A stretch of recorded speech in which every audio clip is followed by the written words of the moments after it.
Somos Iglesia. La Iglesia es el nuevo pueblo de Dios, llamado a ser la luz del mundo y la sal de la tierra. En los vibrantes y vertiginosos tiempos de cambio que vivimos, los bautizados somos los testigos de la vida nueva, de justicia, de unidad y de paz que Cristo nos propone, por la fuerza de la fe luminosa, la esperanza inquebrantable y la caridad ardiente. La Iglesia Católica, cuerpo vivo de Cristo, nos señala la única opción por la verdad y nos presenta el ideal existencial más alto, Jesucristo, modelo de verdadera humanidad y camino seguro de salvación y de vida eterna. Tú eres Pedro, y sobre esta piedra edificaré mi iglesia, y el poder del mal no triunfará sobre ella. Somos Iglesia. En esta emisión de Somos Iglesia, espera. León, preocupado por la falta de sacerdotes en Francia y en el mundo. Es una gran desgracia. Este es un mal momento para ser cristianos. Lo que dice el fraile youtuber acapara las miradas. León XIV supera en popularidad en Estados Unidos a Trump, Zelensky, Elon Musk o Macron. Petros Eni, la nueva muestra en el interior de la basílica con guiño a la vida de San Pedro. Sor Rani María, la mártir asesinada en India en 1995. Es un gusto saludarlos a todos ustedes y felicitarlos por el interés que muestran al ver este programa que selecciona para ustedes algunas de las notas y noticias más importantes en torno a la Iglesia Católica. Amar la Iglesia es amar a Jesucristo, pues Él es cabeza de la misma. Padre Carlos, ¿cómo está? Bien, Miriam, qué alegría poder compartir este ser contigo. Cada miércoles subimos a redes sociales este programa Somos Iglesia. Es un informativo, pero es sobre todo un programa que busca crear opinión, hacer análisis sobre acontecimientos que van marcando el diario vivir de la Iglesia en el Vaticano y en otras latitudes del mundo. Y tratamos de que sintamos ese sentido de pertenencia, porque no es simplemente por una partida de bautismo que somos iglesia, sino porque realmente nos sentimos el cuerpo vivo de Cristo. Parece que hay cristianos sin iglesia, es muy curioso, ¿no? Que se dicen cristianos, pero la iglesia les interesa un comino. Hoy hay un fenómeno muy estudiado y es la desinstitucionalización de lo religioso. Mucha gente busca a Dios, pero digamos en experiencias intimistas, privadas, personales, pero prescindiendo de las mediaciones de la iglesia, por ejemplo la sacramentalidad, por ejemplo los sacramentales, por ejemplo aún la misma palabra de Dios contenida y proclamada en la iglesia en la celebración eucarística. También puede haber la experiencia de Dios ahí, pero la iglesia que fue instituida por Cristo y fue su deseo, cuando le dice a Pedro, tú eres piedra y sobre esta roca edificaré mi iglesia, no mis iglesias, una sola, en singular mi iglesia, es porque en el fondo quería que a través de ella encontráramos un camino de salvación seguro y todas las fuentes, las herramientas salvíficas, la palabra, los sacramentos como tal, portadores de gracia, la intercesión maternal de María, la actualización del sacrificio redentor de Cristo que hacemos en cada Eucaristía. En fin, es un sinnúmero de gracias que tenemos dentro de la iglesia y que a veces tal vez por ignorancia no aprovechamos lo suficiente. Usted lo ha dicho muy bien, por ignorancia. Cuando uno estudia la iglesia a profundidad, lo que significa, uno se siente absolutamente orgulloso de ser católico. Padre, hoy tenemos una fiesta muy importante en el Santoral, ¿no? San Nicolás de Tolentino, que algunos dicen el patrono de los moribundos, aunque ese patronazgo se le atribuye más a San José, porque fue el patrón de la buena muerte, estuvo acompañado de Jesús y de María, y se le atribuye mucho el patronazgo de las almas del purgatorio, que algún autor definía como la última de las misericordias de Dios y que es un estado de purgación o purificación previo a nuestro gozo pleno de comunión de vida y de amor con Dios. Exactamente, tiene una vida también bien interesante San San Nicolás de Tolentino, que se dice que fue maltratado mucho por el enemigo, por el demonio,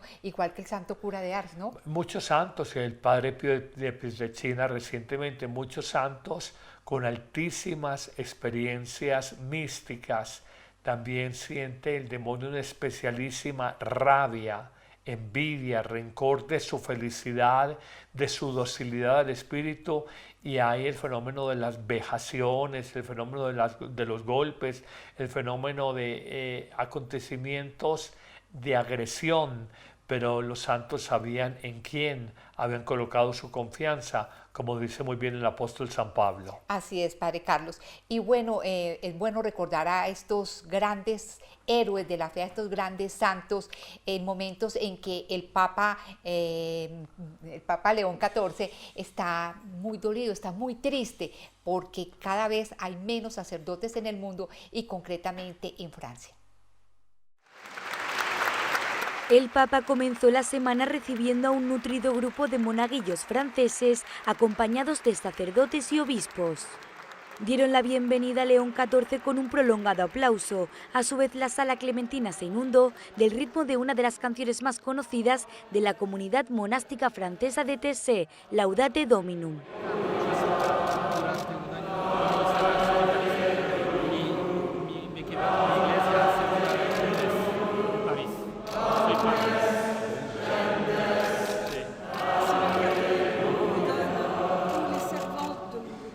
El pontífice les habló de la importancia y significado de la Eucaristía. Et l'Église, de génération en génération, garde soigneusement mémoire de la mort et de la résurrection du Seigneur, dont elle est témoin, comme son trésor le plus précieux. Elle la garde et la transmet en célébrant l'Eucharistie que vous avez la joie et l'honneur de servir. Pero no todo quedó ahí. El Papa León XIV habló sobre la crisis vocacional que existe en Francia y en el mundo. A los jóvenes les animó a estar atentos a una posible llamada. Je m'adresse à vos consciences de jeunes, enthousiastes et généreux. Et je vais vous dire une chose que vous devez entendre, même s'il doit vous inquiéter un peu. Le manque de prêtres en France, dans le monde, est un grand malheur pour l'Église. Como de costumbre, al finalizar el pontífice impartió la bendición a todos los presentes. Tras ello, dio las gracias y les deseó un buen día. El Papa califica como una gran desgracia la falta de vocaciones a la vida sacerdotal en Francia y en el resto del mundo. ¿Sí es tan grave la situación, Padre Carlos? Digamos, hay una disminución de vocaciones porque la población aumenta y el número de sacerdotes no aumenta en las mismas proporciones. Estamos con una media hace varios años de 400, 405.000, 410.000 sacerdotes.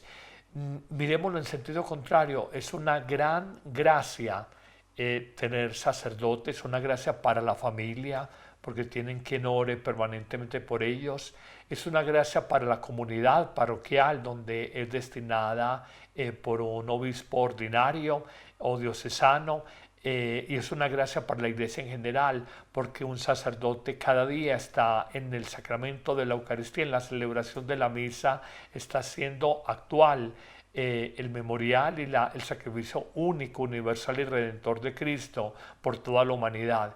De manera que es un llamado simplemente a que las vocaciones cristianas y sacerdotales surgen donde hay hogares normalmente cristianos. Es difícil, puede darse el caso, pero es difícil que de un hogar de padres descreídos, fríos espiritualmente, pueda surgir una vocación. Entonces creo que es un llamado sobre todo a los papás y a las mamás a que vuelva a haber un florecimiento. La iglesia siempre está en periodos cíclicos de alzas y de bajas. Esto es histórico. No estamos en el mejor momento, pero mirada en perspectiva la historia de la iglesia, ha habido momentos muchísimo más delicados, de más escasez de vocaciones, de más corrupción de las costumbres, y la iglesia de Cristo ha pervivido en el paso del tiempo y en los mares de la historia, atendiendo la promesa de Cristo: nunca los dejaré solos y el poder del mal no prevalecerá sobre la iglesia. Padre Carlos, las vocaciones a la vida sacerdotal se han reducido en un 50% en Francia, y en el mundo pues también ocurre algo similar. ¿Qué podría pasar? ¿Qué podría hacer la iglesia si esta crisis se vuelve aún más sensible? A ver, yo creo que el ser humano es un eterno buscador de la verdad. Para utilizar categorías de San Agustín, Agustín de Hipona, que es el gran inspirador de la comunidad de los agustinos a la que pertenece el Papa León, fue un buscador insaciable, 1, de la verdad, 2, de la caridad, busca la caridad, 3, de la libertad que nos da el Señor. El ser humano siempre es un buscador de la verdad. Esta ola de secularismo que ha venido con mucha fuerza, digamos, en los últimos 50 años, 40, 50 años en el mundo, en algún momento pasa, porque es que la gente dice: nos cansamos de la vida, entenderla como mero materialismo, o mero consumismo, o mero hedonismo, hedonismo egoísta, un placer egoísta. Agustín hablaba de la desgraciada felicidad que genera el mundo, y me impresionaba esa expresión, desgraciada felicidad. Hablaba también de aquellos amigos del mundo en el libro de las Confesiones. Hablaba de eso que tiene una malévola benevolencia, parece contradictorio, malévola benevolencia, con aquellos que te dicen: hermano, aproveche esa mujer, aunque no sea su esposa, no, usted está joven, le dio papaya, aproveche. Esa es una malévola benevolencia de los amigotes del mundo, y lo que ofrece el mundo es una amarga felicidad, una desgraciada felicidad, por utilizar palabras de San Agustín. Entonces, en esa búsqueda permanente de la verdad, el ser humano dirá: por aquí no es, y tendrá que buscar como más profundamente, más hondamente en el espíritu humano. Yo ahora leo con mucho interés a Byung-Chul Han, un surcoreano que reside en Berlín, Alemania, de 66 años, que se ha hecho famoso con un libro, La Sociedad del Cansancio. Tiene varias obras, una de ellas sobre Dios, y dice: el hombre hoy ha abandonado la experiencia de Dios porque está tan entretenido en experiencias superficiales, inmediatas y frívolas, que es incapaz de una hondura existencial y por tanto espiritual. Esto lo dice desde el ámbito de la filosofía, pero el ser humano llegará a un momento más temprano que tarde. Yo no le doy a esta riada crecida del río del secularismo, una riada crecida de un río, no le doy a esto más de 20 años.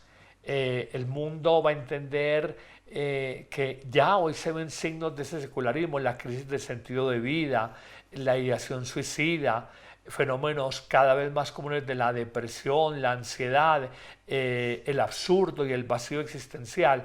De manera que decimos, ahí tiene una oportunidad de oro la filosofía, pero sobre todo la religión y la espiritualidad, para decir: venga, yo le muestro metas más altas en su vida que simplemente trabajar toda la vida para jubilarse y luego jubilado mirarse el ombligo, o trabajar toda la vida para acumular y obtener algún bienestar que genera satisfacción, pero que no es capaz de planificar la vida como la planifica Dios en el creyente, en el verdadero creyente. Padre, y la iglesia no se le ha salido a Dios de las manos. Mientras se han reducido las vocaciones a la vida sacerdotal, ha aumentado el diaconado en el mundo, ¿no? El número de diáconos. Y es un signo hoy, sabemos que hay 3 niveles de ministros ordenados. El primer grado son los diáconos, puede ser el diácono transitorio que va a ser sacerdote, o el diácono permanente, que normalmente es un hombre casado con varios años de matrimonio, con una vida cristiana bien llevada. Y diácono viene del griego diaconía, un servidor de la comunidad. Luego viene el presbítero, el anciano, el sabio, el que administra los sacramentos. Y finalmente en el segundo grado el presbítero, y en el tercer grado el episcopo, el obispo, en el gobierno de la iglesia, en acompañar los procesos de fe de la iglesia en una iglesia diocesana. Estos tres grados, primeros diaconado, segundo presbiterado, tercero diaconado. En el diácono se ve un signo de los tiempos, como en los laicos. Hoy vemos un despertar inmenso de ese león dormido, que es el laicado, que son 1.400 millones largos de laicos católicos, 2.000 millones con laicos cristianos no católicos, que están allí aportando. Y hoy vemos un signo muy claro. En el siglo XXI se ve ese signo, de manera que lo que por un lado falta, por otro lado una puerta se va cerrando, otra puerta se va abriendo. Así rápidamente, Padre Carlos, porque seguramente es un tema largo. ¿Cuál es la gran diferencia entre el sacerdote y el diácono? El diácono fundamentalmente, es un consagrado que hace voto de obediencia al obispo, predica la palabra de Dios en la celebración de la Eucaristía, puede administrar de manera excepcional el sacramento del bautismo. Lo ideal es que lo haga el sacerdote, o la unción de enfermos. No puede hacer, a diferencia del sacerdote, el sacerdote puede consagrar la Eucaristía, y puede perdonar los pecados.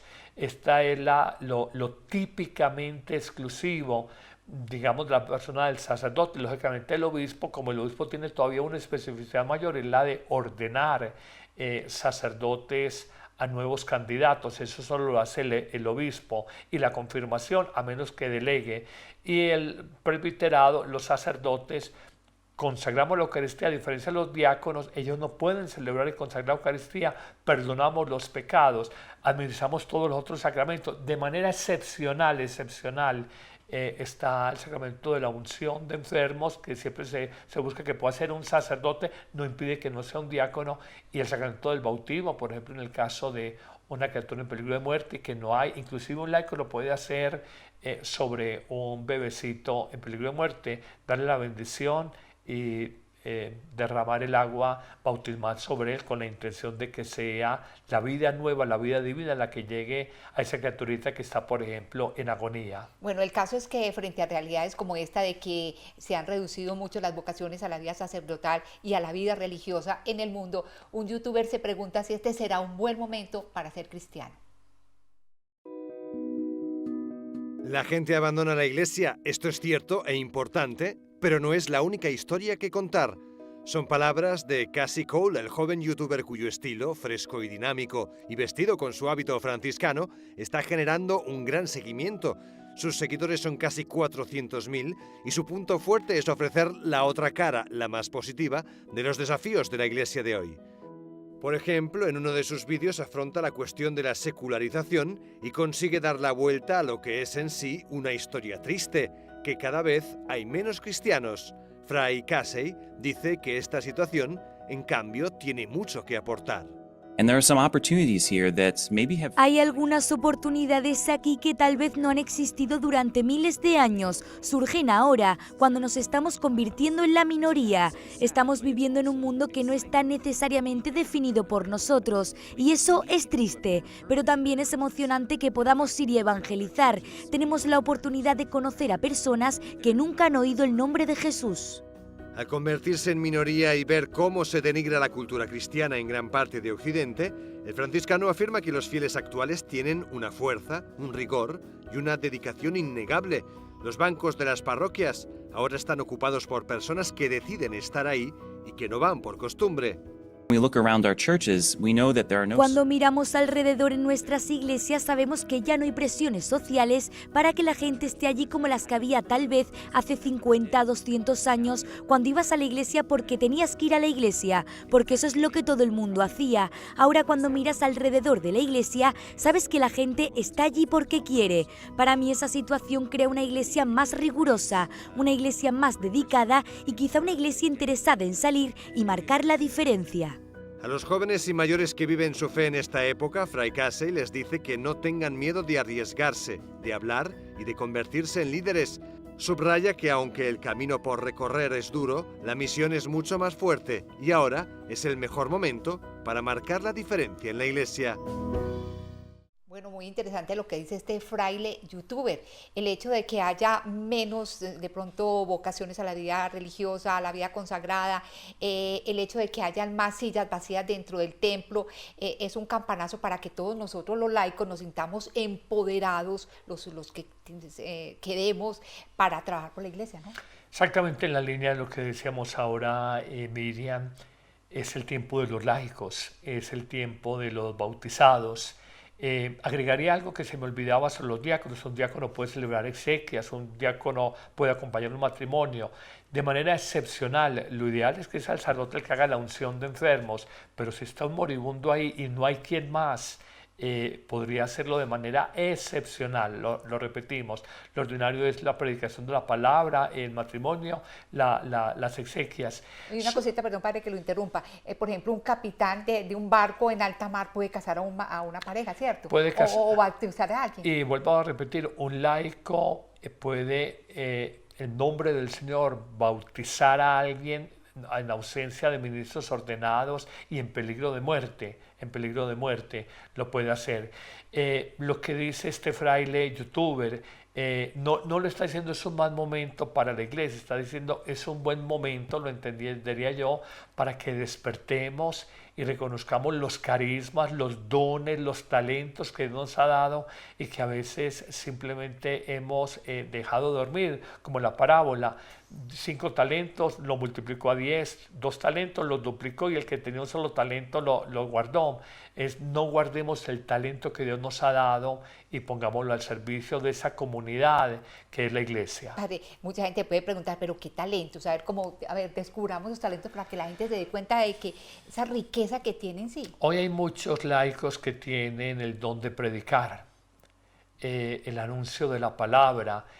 No es exclusivamente del sacerdote, si bien lo puede hacer el sacerdote o el diácono de manera privilegiada en la celebración de la Eucaristía y por fuera de ella, pero por ejemplo el anuncio de la palabra, el servicio de la caridad, el servicio a los enfermos, el servicio a madres cabeza de familia, el servicio a drogadictos, el servicio a ancianos, el servicio a niños en restaurantes escolares.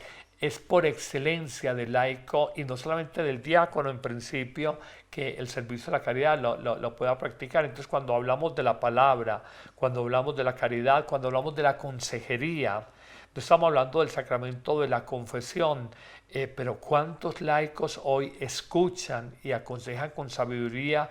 Porque tienen una formación a veces teológica o más allá de lo teológico, una formación existencial, un recorrido de vida y pueden dar un muy buen consejo, porque yo siento que mucha gente hoy joven ha perdido el norte porque faltó quien les diera un consejo adecuado en su momento. Así es, Padre Carlos. Y bueno, cambiando de tema, les contamos que el Papa León XIV supera en popularidad a grandes líderes como Trump, como Emmanuel Macron, como Zelensky, en fin, entre otros. El Papa León XIV supera actualmente en popularidad a Donald Trump, Joe Biden, Elon Musk. Es lo que opinan los estadounidenses. Un nuevo estudio de Gallup, publicado el 5 de agosto, comparó la popularidad de 14 personajes de la actualidad mundial, desde el presidente ucraniano Zelensky hasta el vicepresidente estadounidense J.D. Vance. El Papa León XIV superó a todos ellos. Su alta valoración, con un 57% de opiniones favorables, está a la altura de las valoraciones iniciales de los papas anteriores. Tras su elección en 2013, el Papa Francisco obtuvo una valoración favorable del 58% y el Papa Benedicto obtuvo valoraciones similares en torno al 55% tras asumir el cargo de pontífice en 2005. Curiosamente, el Papa León se diferencia de los dos pontífices católicos anteriores en que tiene una valoración más favorable entre los liberales que entre los conservadores, 65% frente a 46%. Sin embargo, a diferencia de las figuras públicas de la encuesta, el Papa León fue valorado más favorablemente que desfavorablemente en todo el aspecto político. Esto podría atribuirse a su amplio atractivo político y a la universalidad de sus mensajes hasta la fecha. Ojalá esa popularidad del Papa León XIV lleve a que muchas personas se interesen en la Iglesia Católica. Padre Carlos, ¿por qué genera esta popularidad, este interés el Papa León XIV, quien apenas lleva unos meses al frente de la Iglesia, que no ha escrito ninguna encíclica ni nada así bien importante, que no ha escogido incluso al equipo que lo ha de acompañar durante todo su periplo como Papa, ¿no? Sí. Los estudiosos de los fenómenos comunicacionales hablan mucho de que una persona es influenciadora, por ejemplo, en redes sociales, y estamos en la sociedad mediática y de la imagen cuando ven en ella una palabra, autenticidad. Autenticidad. En la línea de vida, en la línea de pensamiento, en la línea cultural que se quiera, que se le vea autenticidad, que no se le vea artificialidad. Si me preguntan cuando por primera vez ese 8 de mayo sale al Salón de las Bendiciones, el Salón de la Logia o de las Bendiciones ahí en la Basílica Catedral de San Pedro, uno ve un hombre primero sereno, segundo prudente, tercero discreto. Y creo que ha sido como una línea a lo largo de estos meses. Estamos hablando a junio, a julio, agosto, a septiembre, vamos 4 meses, esa línea.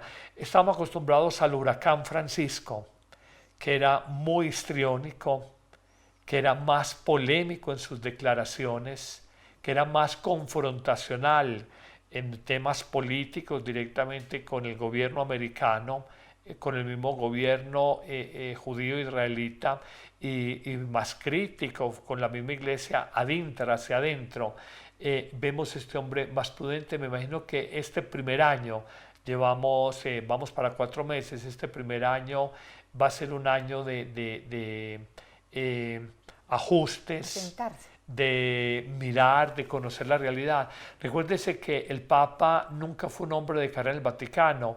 Él hasta hace muy pocos años había sido obispo en una diócesis relativamente periférica en Perú, como es Chiclayo, y un hombre que había sido más en la línea de su comunidad, superior general de los agustinos, pero no había tenido, digamos, toda esa visión global que se puede tener un hombre de carrera de 15, 20 años en el Vaticano. Llevaba, no sé si la memoria no me falla, no llevaba más de 5 años allá o 4 años en el Vaticano, en el dicasterio para los obispos, de manera que es un hombre que está mirando y creo que se está acompañando de asesores.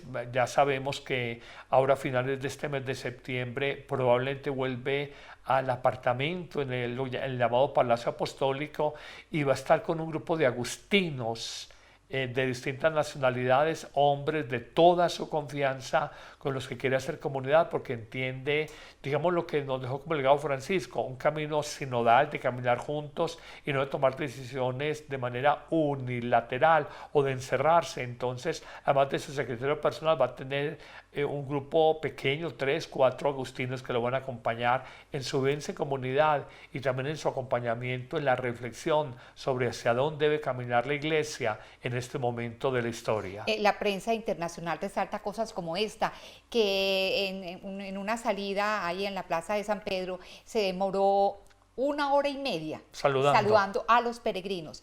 Y otra cosa, recientemente tuvo un encuentro con los monaguillos a propósito del jubileo con los monaguillos, ¿cierto? Y que allí habló de una manera, pero así extraordinaria, sobre Jesús y sobre Jesús en la Eucaristía, y cómo la Eucaristía es ese revivir el sacrificio incruento, es un sacrificio, es revivir un sacrificio incruento de la muerte del Señor. La muerte del Señor, incruento, no sangriento, no sangriento, exactamente. El Papa, creo que el gran aporte, si me preguntan en este momento qué ha dado la Iglesia, es volvernos a centrar en la persona divina del Señor. Está bien un diálogo con el mundo, y por eso la Laudato Si, una encíclica ecológica, está en un diálogo con el mundo, y por eso la Fratelli Tutti, todos hermanos del Papa Francisco, pero el acento que ha mostrado el Papa León es, a ver, zapatero a tus zapatos. Lo propio de la Iglesia es anunciar cómo el misterio pascual de Cristo, su muerte redentora, su resurrección gloriosa, su paso por nuestra vida, es capaz de renovar toda la humanidad, renovar a todos los hombres y mujeres de buena voluntad. Y esto no es una afirmación de menor calado para quienes tienen una fe verdaderamente madura y sólida. Es la centralidad, el señorío, el reinado de Jesús en la vida del mundo, valorando esos diálogos interreligiosos, diálogos con cristianos no católicos, diálogos con el mundo no creyente a partir del cuidado de la casa común, la creación, diálogo a partir de la fraternidad, pero al mismo tiempo, es decir, lo típico, lo propio de la Iglesia es el anuncio de una nueva vida a partir de la irrupción, de la revolución, de lo que es el Espíritu de Cristo en la vida de cada uno de nosotros, que Pablo presenta en una preciosa síntesis en la carta a los Gálatas cuando dice: ya no soy yo el que vivo, es Cristo el que vive en mí. Esa debe ser la experiencia de todo auténtico creyente, sentir que no es el que vive, es Cristo, el Espíritu del resucitado, la paz del resucitado, la alegría del resucitado, la libertad del resucitado, la fortaleza del resucitado en él, y todo su mensaje, cambio axiológico de valores, la misericordia, el servicio, la compasión, la entrega de la vida. Esto cambiaría el mundo, y esto es absolutamente revolucionario, y de manera muy simple lo está presentando el Papa León. Pues ya, Padre Carlos, yo le comento, a partir de esto que dijo el Papa León XIV sobre que la Eucaristía es ese revivir el martirio de Jesús. Yo ayer cuando estaba en misa, en estos días que estaba en misa, perdón, comprendía por qué en muchas iglesias ahí es el Cristo crucificado. Yo sentía, es que estamos ante un tabor, y si yo estuviera ahí, el Señor realmente estuviera, ¿cuál sería mi actitud? Te lo lleva a uno a mirar la Eucaristía de una manera distinta, con un respeto, con un fervor. Estamos en el tabor ahí. Te agrego algo más: el centro de la Eucaristía no es lo que mucha gente cree. Yo voy a la misa del Padre X, Y o Z porque su predicación, su homilía me gusta, y si bien el anuncio de la palabra en el contexto de la Eucaristía es distinto del anuncio de la palabra por fuera de la Eucaristía, una predicación normal y corriente, el centro de la Eucaristía es el sacrificio, el memorial del sacrificio redentor de Cristo.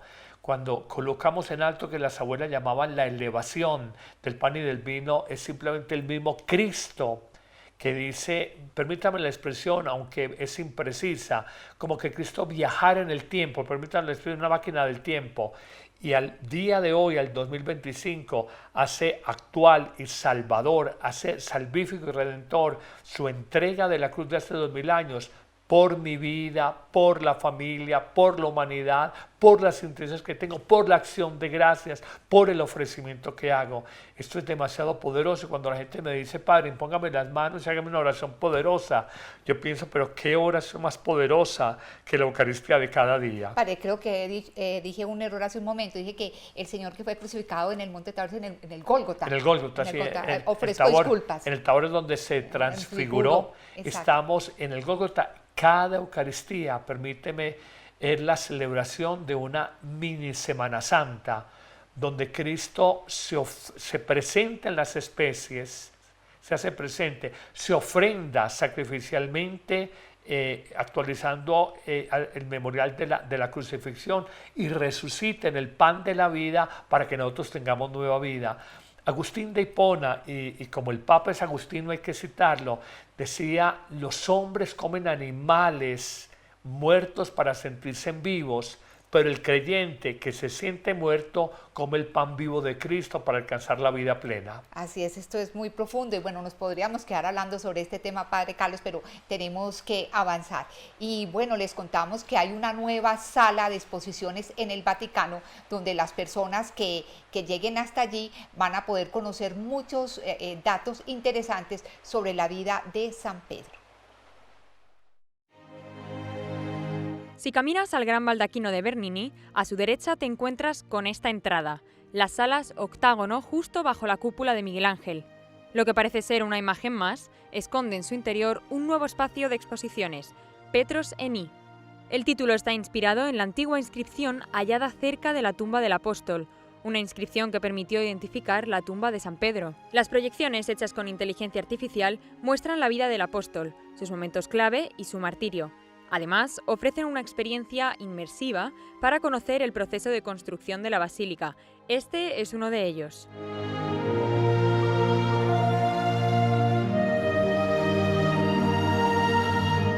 Una experiencia que ya está abierta al público y está llevada a cabo por la Fábrica de San Pedro junto con Microsoft, que muestra de una forma diferente la historia de creación de este gran templo, sus lugares más recónditos y la historia de vida de la persona que lleva su nombre, San Pedro. Y vamos a finalizar el programa con historias que inspiran y hoy la de una religiosa en la India que fue asesinada por ayudar a los más pobres. En 1995, en el norte de la India, la religiosa Rani María fue asesinada a causa de su dedicación a los más necesitados. En el cine del Vaticano se estrenó la película cuyo título se podría traducir como El rostro de los sin rostro, que relata su vida. Es una historia sobre el servicio a los demás, sobre sacrificar la propia vida así como lo hizo Jesús y sobre todo habla del perdón, que es uno de los pilares del cristianismo. La hermana Rani fue enviada a las zonas de emisión en la provincia de Amala Bhopal para la congregación de las Clarisas franciscanas en 1975. Educaba a los niños y ofrecía formación profesional a las mujeres en las aldeas del norte del país. Estaba convencida de que Cristo está presente en los pobres, así que esa era la convicción que la guiaba. Ella tenía un amor apasionado por los pobres. Y por esta labor fue asesinada el 25 de febrero de 1995, cuando regresaba a la casa provincial. Las personas a las que ella formaba plantaban cara a los abusos de los empresarios. La razón a la cual lo atribuyen es a su trabajo. Se dedicaba a elevar a los pobres sin tomar en cuenta su propia vida. Ella no se preocupaba de lo que le podría suceder, solo quería ver el rostro de Cristo en los más pobres y tenía que trabajar para mejorar su situación. Y esto hizo que los propietarios del lugar se volvieran arrogantes. Esa fue la razón de su asesinato. Como mártir no necesitó de un primer milagro para ser beatificada. En el 2017, justo 22 años después de su muerte, la hermana Rani María fue declarada beata. Ahora, la hermana Sarita Terés y toda su congregación esperan el milagro final necesario para canonizarla. El asesinato de esta religiosa fue en el año 1995. Sin embargo, allí, en vez de, digamos, de crecer los atentados contra los cristianos, van en aumento. La India es un mundo. Hablar de la China y más de 1.400 millones de habitantes, hablar de la India y más de 1.200 millones, simplemente coloco un parangón. La India son 10 veces México, son 24 veces Colombia. Estamos hablando de un mundo de mundos. Y allí hay unos estados de un nacionalismo religioso muy fuerte, bien por mayoría musulmana, bien por mayoría hindú, bien por mayoría budista, bien por mayoría de los sikhs, que son hostiles. Cuando hay un nacionalismo religioso muy fuerte, hay hostilidad hacia la fe cristiana.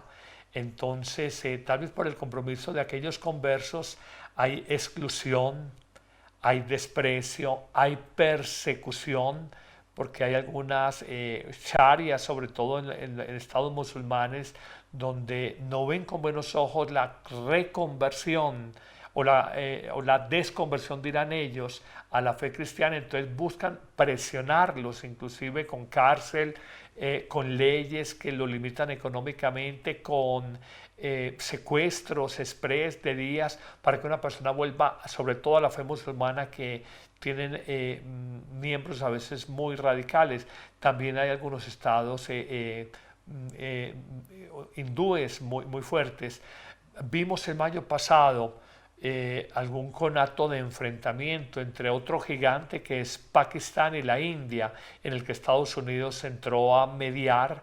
No sabemos si eso quedó tranquilo o es una calma chicha, pero en el fondo hay un tema claro de nacionalismo, claro de luchas geográficas de ciertos territorios, pero hay un tema también religioso, donde la India es más hindú, sin ser exclusivamente hindú, y Pakistán es mucho más musulmán. Bueno, no nos debe extrañar lo que le pasó a Sorrani y a otros cristianos, católicos, que han sido sacrificados, que han sido asesinados en el mundo. Pues el Señor dijo, ustedes los cristianos serán perseguidos, ¿no? No hay verdadero testimonio profético sin persecución. El cristiano que es solo aplaudido, que no vive señalamientos, no es verdadero cristiano y no es verdadero profeta.